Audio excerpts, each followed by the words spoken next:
So Knock at the Cabin is a truly disturbing psychological thriller movie. By the way, this is going to be a bit of a spoiler review and an ending explain video for Knock at the Cabin. So if you haven't seen it yet, then definitely check it out and then come back to this video. Or if you don't mind things being spoiled, then just stay where you are. So it is revealed by the end of this movie that actually the four horsemen of the apocalypse were telling the truth the whole time, and Andrew and Eric were determining whether or not the world will survive this apocalyptic event, which was just absolutely crazy. And I feel like you were really with Andrew and Eric the entire time across this movie, and I just feel like they just wrote it in such a brilliant way. So for example, you're really not believing these guys at all, and you're just thinking that they are just lying the whole time, and that they are making everything up, and that they planned all of the TV reveals, or, you know, it wasn't the truth that they were saying.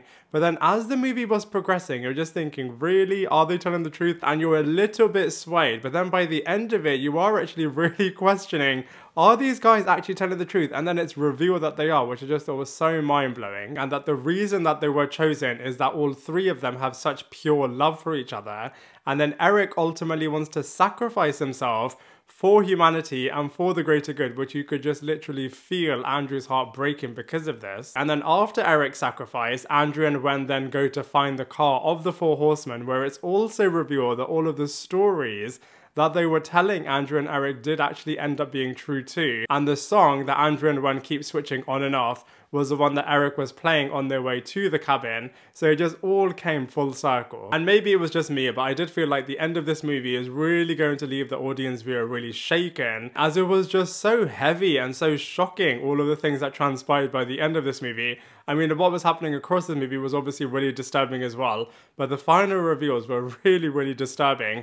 I thought it was going to end in a very different way, in a very similar way, in fact, actually, to Old, where it's revealed, you know, this whole thing was just fabricated and there were just ulterior, darker motives, and that humanity was behind it in some way, shape or form. But actually it was revealed to be a totally different situation to Old, and that the apocalypse is true, and that, you know, these guys have to try to save the entire world. So I thought all of the characters are actually really well depicted, and like I said, you really are with Andrew and Eric as they are trying to navigate themselves in this impossible situation.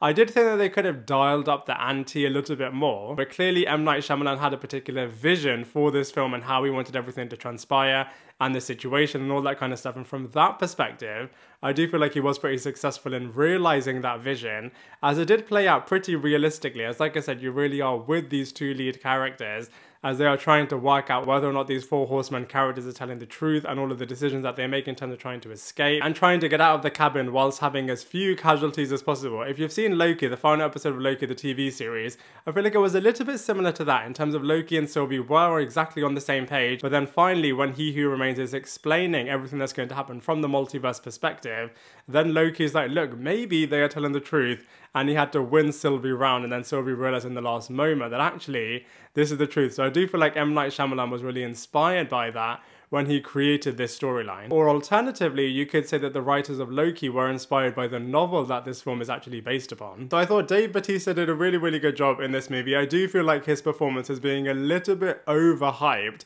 as I feel like Jonathan Groff and Ben Aldridge were absolutely phenomenal as Andrew and Eric.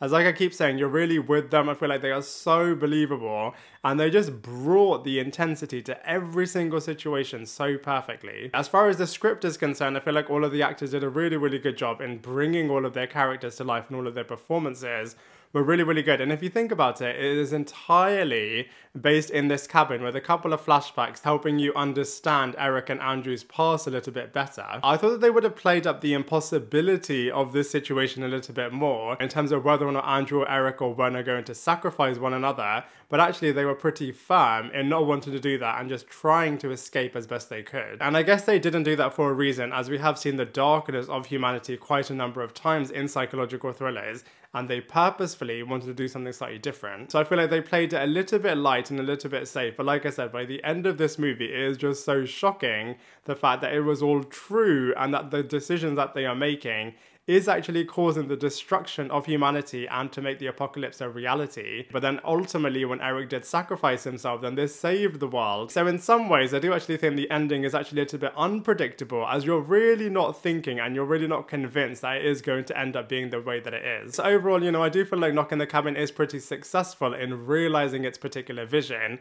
I mean, I've personally seen a lot stronger psychological thrillers out there, and I was expecting a little bit more from this movie, but you know, all of the characters I feel like did a really good job, and the way in which it really does tell a bit of an eerie tale is executed really well. And so for all of those reasons, I'm going to give Knock at the Cabin a solid 6 out of 10.